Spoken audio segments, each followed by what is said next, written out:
বিদ্যালয়ের প্রতিষ্ঠা দিবসে বর্ধমানের বাবুরবাগ সিএমএস স্কুলের এক অভিনব উদ্যোগ স্মৃতি বৃক্ষরোপণ। বিদ্যালয়ে 1968 সাল থেকে আজ পর্যন্ত যে সমস্ত শিক্ষক, শিক্ষাকর্মী, নৈশপ্রহরী প্রয়াত হয়েছেন তাঁদের স্মৃতির উদ্দেশ্যে বিদ্যালয়ের মাঠের চারপাশে 10টি স্মৃতিবৃক্ষ রোপণ করা হলো। উল্লেখ্য, স্মৃতিবৃক্ষগুলি রোপণ করেন প্রয়াতদের স্ত্রী বা পুত্র অথবা কন্যা, ভাইপো ও পরিবারের সদস্যরা। স্মৃতিবৃক্ষগুলি প্রয়াত শিক্ষক সৌরেন্দ্রনাথ মণ্ডল, অসীম মুখার্জি, শেখ আলমগীর, সুভাষ চট্টোপাধ্যায়, সুশীল ঘোষ, কালীপ্রসন্ন মুখার্জি, শিক্ষাকর্মী শেখ আক্তার, নৈশপ্রহরী আবুল হোসেন, সমাজসেবী শিক্ষক গৌরীশঙ্কর রায় এবং বিদ্যালয়ের ছাত্র অসিত মণ্ডলের নামে রোপণ করা হয়। সমগ্র পরিকল্পনাটি বিদ্যালয়ের শিক্ষক বিশ্বনাথ দাসের অক্লান্ত পরিশ্রম ও অর্থানুকূল্যে সংগঠিত হয়। এ বিষয়ে বিশ্বনাথবাবু জানান,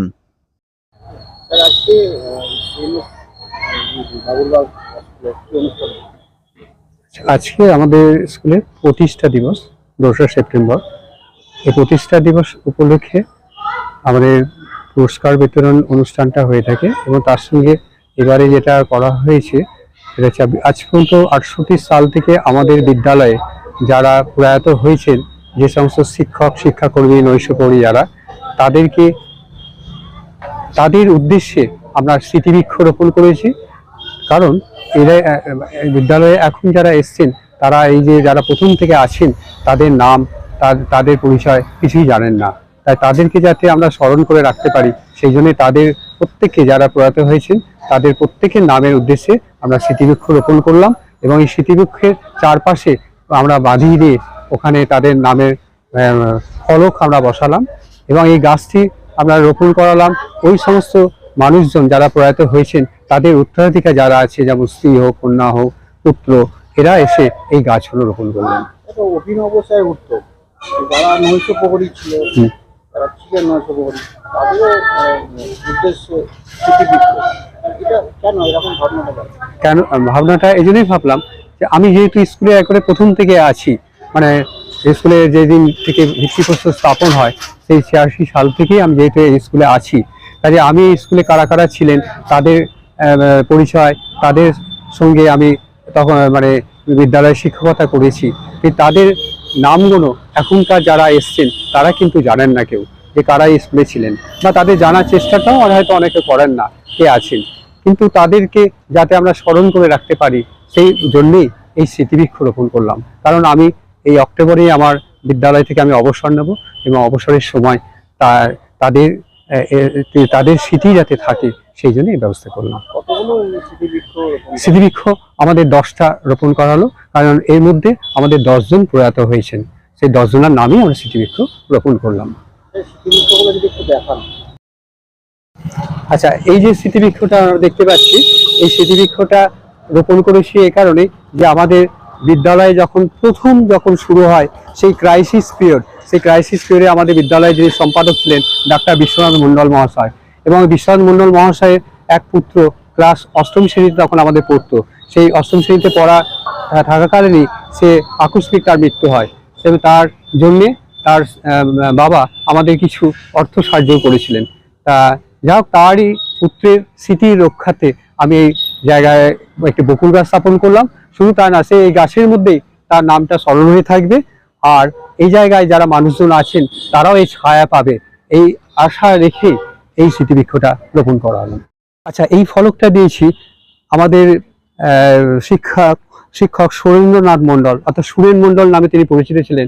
তিনি বর্ধমান পৌরসভার চেয়ারম্যান ছিলেন এবং তিনি প্রয়াত হয়েছেন এবং তার পরিবারবর্গ বলতে তিনি অবিবাহিত ছিলেন এবং তার ওয়ারিশ হিসেবে এখন আমরা পেয়েছিলাম তার ভাইপো বুদ্ধদেব মণ্ডল, এবং সেই বুদ্ধদেব মণ্ডল মহাশয় এসেছেন এবং তার হাত দিয়ে আমি এই স্মৃতিবৃক্ষ মানে মেহগুনি গাছ একটি দিয়েছি।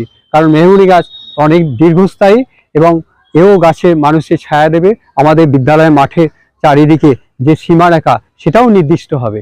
এই হিসেবে এখানে একটি মেহগুনি গাছ তার হাত দিয়ে আজকে রোপণ করা হয়েছে। বৃক্ষটা দিয়েছে এই জন্যে যে আমাদের বিদ্যালয় যখন এখানে প্রথম শুরু হয়, মানে মানে 86 সালে যখন এখানে যখন স্কুল আসে, তার আগের অবস্থাটা এখানে ছিল কি কর্দমাক্ত মানে জলাভূমি ছিল। এবং এই স্থানটা নিয়ে বিদ্যালয়ের এই স্থানটা নির্বাচনের জন্য তখন এখানকার কমিশনার ছিলেন এই গৌরীশঙ্কর রায় মহাশয়। তিনি বাণীপীঠ স্কুলে শিক্ষকতা করতেন এবং তিনি আমাদের যে প্রতিষ্ঠাতা হেডমাস্টার মশাই তার সহযোদ্ধা হিসেবে তিনি এখানে কাজ করেছিলেন। এবং তিনি এই বিদ্যালয় ভবনের জন্য জায়গা খুঁজে দেওয়া বা বিদ্যালয় কিভাবে হবে সেই সাহায্যের জন্য তিনি আপ্রাণ চেষ্টা করেছিলেন। তাই তাকে স্মরণ করে রাখার জন্য তার এই স্মৃতিবৃক্ষটা রোপণ করা হয়েছে। এবং স্মৃতিবৃক্ষ রোপণ করতে তার কনিষ্ঠ পুত্র এবং কন্যা এসে এই বৃক্ষটা রোপণ করেছে এবং এই বৃক্ষটা একটি মেহগনি গাছ দেওয়া হয়েছে। আচ্ছা, এই যে বৃক্ষটা রোপণ করেছি, এই বৃক্ষটা হচ্ছে আমারই সহকর্মী, মানে আমার সঙ্গেও তিনি শিক্ষকতা করেছেন, অসীম মুখার্জি। এবং অসীম মুখার্জি তখন অকাল প্রয়াণ ঘটেছিল এবং সেই অকাল প্রয়াণের পর তারও স্মৃতিকে ধরে রাখার জন্য তার নামে স্মৃতিবৃক্ষটা রোপণ করেছি। এবং এই স্মৃতিবৃক্ষটা রোপণ করতে ওনার স্ত্রী বনরেখা দিয়ে এসছেন এবং তিনি এই গাছটি রোপণ করেছেন।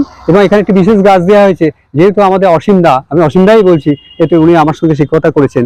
এই অসীমদা খুব মানে রবীন্দ্রনাথের প্রিয় কবিতা এসব পড়তে ভালোবাসতেন, উনি রবীন্দ্রনাথকে খুব পছন্দ করতেন। তাই আমাদের সেই রবীন্দ্রনাথ ঠাকুরের প্রিয়তম একটি ফুল অমলতাস, সেই অমলতাস গাছটি আমরা এখানে রোপণ করেছি। আর কার নামে? আচ্ছা, এরপরও বলছি, এরপর আমাদের পরপর যে স্মৃতিবৃক্ষগুলো আছে শুধু, কারণ এগুলো হচ্ছে কি আমাদের 1985 সাল থেকে এইখানে মর্গের দুর্গন্ধময় জায়গা থেকে এই পরিবেশকে সুরক্ষিত করার জন্য যে বৃক্ষরোপণ আমি শুরু করেছিলাম 85 সাল থেকে, সেই তিলে তিলে আমার চারিদিকে 200 স্মৃতি মানে এরকম বৃক্ষ রোপিত হয়েছে এবং যার অ্যাসেট ভ্যালু কয়েক কোটি টাকা। কাজেই সেই তারই মধ্যে অনেক বৃক্ষ নষ্ট হয়েছে, ঝড়ে পড়ে গেছে বা অনেক কারণে কাটাও হয়েছে। সেই পূরণ করার জন্যই আমি স্মৃতিবৃক্ষগুলো রোপণ করেছি এবং এবং এই বৃক্ষগুলো এই যে জায়গায় ফাঁকা হয়েছে সেই জায়গায় রোপণ করা হয়েছে। এরপর যে স্মৃতিবৃক্ষগুলো আমরা মানে করেছি ফাঁকে ফাঁকে, সেগুলো আমি এখান থেকেই নামগুলো বলে দিচ্ছি। সেটা হচ্ছে এরপর যে স্মৃতিবৃক্ষটা বসানো হয়েছে সেটা হচ্ছে আমাদের আলমগীর, তিনিও আমাদের অকাল প্রয়াণ ঘটেছিল, অর্থাৎ তিনি কর্মরত অবস্থাতে মারা গেছিলেন। তার স্মৃতিবৃক্ষে একটি সেগুন গাছ বসানো আছে। তারপরে একবারে প্রথমে যে স্মৃতিবৃক্ষটা মানে এই রাস্তা থেকে ওই দিক থেকে যখন প্রথম আছে ওই প্রথম ওইখানে যে প্রথম রোয়েতে ঢুকতে যে স্মৃতিবৃক্ষটা, সেটা আমাদের সুভাষ চট্টোপাধ্যায় শিক্ষক, মানে আমারও কলিগ ছিলেন, সেই সুভাষ চট্টোপাধ্যায়ের নামে এই স্মৃতিবৃক্ষটা করেছি। কারণ তিনি এ পাড়ারই মানুষ ছিলেন, তিনি ওই দিক থেকে আসতে তার পরিবারবর্গ জানতে প্রথম গাছটা দেখতে পায়, তাই সেই জন্য ওই প্রথম গাছটা সেগুন গাছ দিয়ে তার নামে আমরা স্মৃতিবৃক্ষটা রোপণ করেছি আমার।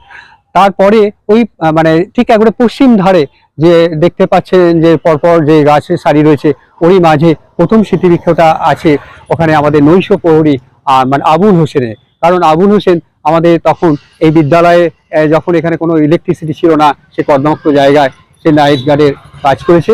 এবং যদিও সে আমাদের স্কুল থেকে কিছু পয়সা এভাবে দেওয়া তো কন্ট্রাকচুয়ালে, কিন্তু তার যে শ্রম দিয়েছিল স্কুলে, তার শ্রমকে মর্যাদা দেওয়ার জন্য তার ঠিক বাড়ি হচ্ছে তার উল্টো দিকে বাড়ি, ওই তার বাড়ির সামনে স্মৃতিবৃক্ষ দিয়েছি। এবং তার প্রিয় ফল গাছ ছিল লিচু গাছ, সেই জন্য ওই গাছটা লিচু গাছ আমরা দিয়েছি। তার পাশে একটা আছে আমাদের আক্তার আমাদের সহকর্মী, সে ছিল আমাদের শিক্ষাকর্মী এবং সেও এ পাড়ার মানুষ ছিল বলে ওই পাশে যে স্মৃতিবৃক্ষটা, ওই পাশে স্মৃতিবৃক্ষটা আমাদের ওই শেখ আক্তারের নামে স্মৃতিবৃক্ষ দিয়েছি এবং স্মৃতিবৃক্ষটা রোপণ করে গেছে তার স্ত্রী, এখানে এসে স্মৃতিবৃক্ষটা রোপণ করেছে। এরকম ভাবে পরপর আরো যে স্মৃতিবৃক্ষ আছে, ওইদিকে আছে আমারই কলিগ এবং শিক্ষক ছিলেন কালীপ্রসন্ন মুখার্জি এবং সুশীল ঘোষ, এবং তারা এই পাড়ারই মানুষ, অর্থাৎ এই পরেই গলিতে বাড়ি। তাই তাদের নামে ওই যেহেতু তাদের বাড়ি এ পাড়ায় এবং ওই পাশের গলিতে, সেই জন্যে তাদের নামে ওই স্মৃতিবৃক্ষগুলো ওই সামনেই দেওয়া হয়েছে, যাতে তাদের পরিবারবর্গ বা এপাড়ার লোক যারা দেখতে পায় আসতে যেতে যে এপাড়ারই শিক্ষক মহাশয় মারা গেছে, তার নামে এখানে একটি বৃক্ষ রোপণ করা হয়েছে। এবং ওই বৃক্ষগুলো আম গাছ দিচ্ছে এই জন্যে যে যেহেতু এখানে আশেপাশে যে মানুষজন আছে তারাও এই ফল খাবে, পাখি খাবে এবং ছায়া দেবে, সেই উদ্দেশ্যে তাদের জন্যে ওগুলো ফলের গাছ দেওয়া হয়েছে। আমার নাম বিশ্বনাথ দাস, আমি এই স্কুলে 1985 সাল থেকে শিক্ষকতা করছি। 40 বছর আমার শিক্ষকতার সময়, আর এই সামনে অক্টোবরেই আমার অবসর নেব। স্যার ধন্যবাদ।